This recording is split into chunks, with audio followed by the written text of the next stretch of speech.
Okay, kids, it's time for books. So cuddle up to Mum and Dad and let's rock and read.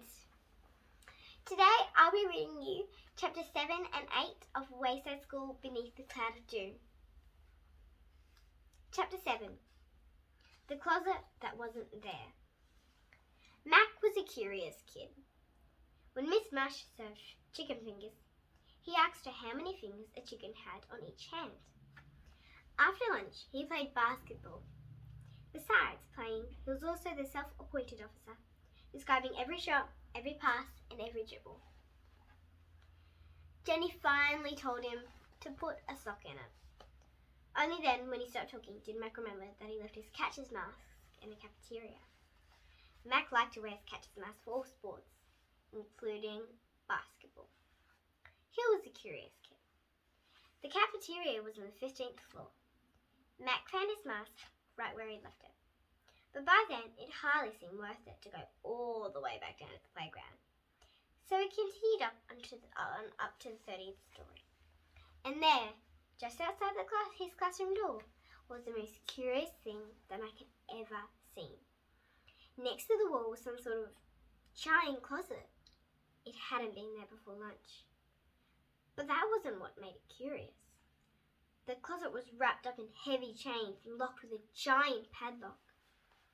Mac moved closer. Behind the chains, he could see double doors with a steel bar clamped across them. Several signs were taped to the doors. Keep back. Do not open doors. Danger. Call the fire department if you smell something unusual. Mac sniffed, but all he could smell were chicken fingers. Behind the chains and the steel bar, each door had its own lock. He could see 2 keyholes, one red and the other green. He put on his catcher's mask just to be safe, and tried to open one door, then the other. They wouldn't budge. He tried to peer through the keyholes, but they were too tiny. He knocked on one of the doors. It seemed to be made of thick wood. "Anyone in there?" he called. There was no answer. He knocked again, and then pressed his ear against the side of the closet. Still nothing. "What's that?" asked Dee Dee, coming up the stairs. Mac shrugged. Dee Dee read the signs aloud. Keep back. Do not open doors. Danger. She tried one of the doors. "I think it's locked," said Mac. More kids made it up the stairs. Each one stopped at the closets, read the signs, and then tried to open the doors. Terrence kicked the doors. Jason rattled the chains.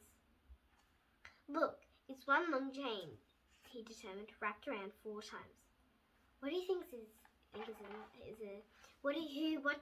inside?" asked Leslie. "Snakes," said Paul. He was afraid of snakes. "Spiders," said Rondi. She was afraid of spiders. "Monsters," said Assen. She loved monsters. "What if it's Miss Gorf?" guessed Calvin. Everyone shuddered. Miss Gorf was the worst teacher they'd ever had. "Give me a boost," said Mac. Jenny cupped her hand and Mac stepped up.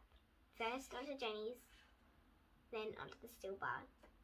He gripped the top edge of the closet and tried to shimmy up. "Get away from there!" shouted Miss Jules. "All of you!" She had returned from the teacher's lounge. Emily see the children hanging all over the closet like monkeys. "Mac, get down now!" Mac tried to hop down, but his foot got tangled in the chains and he fell onto his back. "Oh, I think I broke my tailbone," he complained. "You're lucky that's all you broke," said Miss Jules. "What's inside?" asked Terrence. "Never you mind," said Miss Jules. "Don't you children know the meaning of danger? You are not to go anywhere near my closet. Don't look at it, don't even think about it. It's not there." "But I can see it," said Mac, still lying full. "It's not there," Miss Jules insisted. "But no ifs, ands, or buts," said Miss Jules. Everyone shuffled inside the classroom. Mac was still on the floor. He stood up and adjusted his catcher's mask, which had become cocky when he fell. He took one last look at the closet that wasn't there, then walked into the classroom, more curious than Chapter 8. Science. 29 hands were raised. There were only 28 kids in Miss Jules' class, but Joy stretched both her arms high in the air. She figured it doubled her chance of being chosen. She waved them back and forth and around in circles. Pick me, begged Bibi. Pick me, Miss Jules, urged Calvin, sitting next to Bibi. Sorry, Calvin, you're too heavy, Miss Jules told him, and your toes are too tiny, Bibi. Todd sat behind Joy, but Miss Jules couldn't see him behind Joy's helicopter's arm. Okay, Joy, Miss Jules. Everyone else groaned. Joy was all smiles. You losers, she said, as she headed towards the door. This week for science, they would be studying clouds. Luckily, Miss Jules was on the 30th floor. It was the classroom closet to the sky. Last week, they studied dirt. That wasn't so lucky. By the time they made it down to ground, science was over and they had to turn around and trudge back up. Everyone bought their science notebooks and gathered just outside the door. By the closet that wasn't there. Miss Jules put her hand around Joy's waist. Alley-oopsie! She called out and lifted Joy straight up. Joy giggled. That was why Miss Jules hadn't chosen Calvin. It was too heavy for her to lift. Miss Jules set Joy on top of the closet. Just above her, a trapdoor led to the roof. Joy stood on her tiptoes and pushed it open. This was why Miss Jules hadn't chosen Bibi. Her toes weren't long enough. A rope ladder tumbled down. One by one, the children climbed the rope ladder to the roof. Be sure to stay away from the edge, Miss Jules called out to them. There was a safety railing around the edge, but it was for taller people. Miss Jules was afraid her students could slip right under it. She was the last one up to the trapdoor. When she reached the roof, she saw everyone sitting on the edge. What did I just say? She demanded. Everyone said blankly at her. Alley-oopsie, said Damien. Well, at least somebody was paying attention to Miss Jules. She told everyone to take 2 steps back and to sit on their bottoms. But then we'll be farther away from the clouds, Mike complained. Sometimes safety is more important, said Miss Jules. She pointed out the clouds to the class. That one there is the cumulus cloud. Cumulus, I think. Some students wrote it down in their notebooks. Bibi drew a picture of a sleeping giant. The cumulus cloud was his pillow. And that's a cirrus cloud over there, said Miss Jules. Bibi drew a picture of flying angels.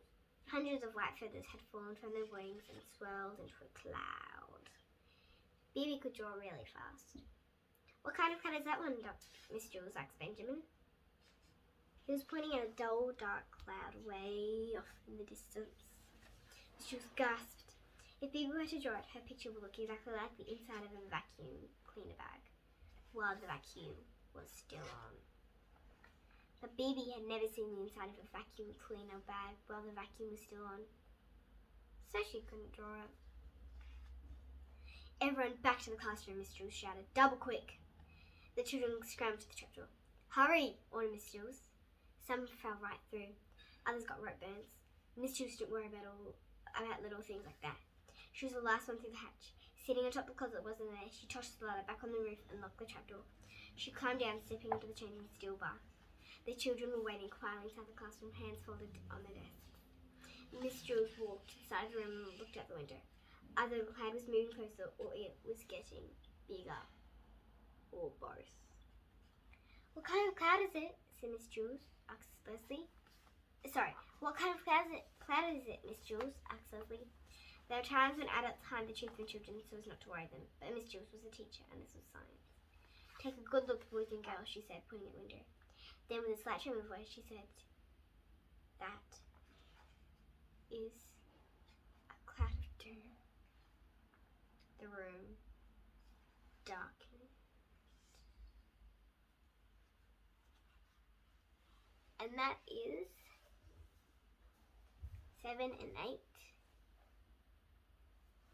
of Wayside School Beneath the Cloud 2. I hope you enjoyed it. Bye!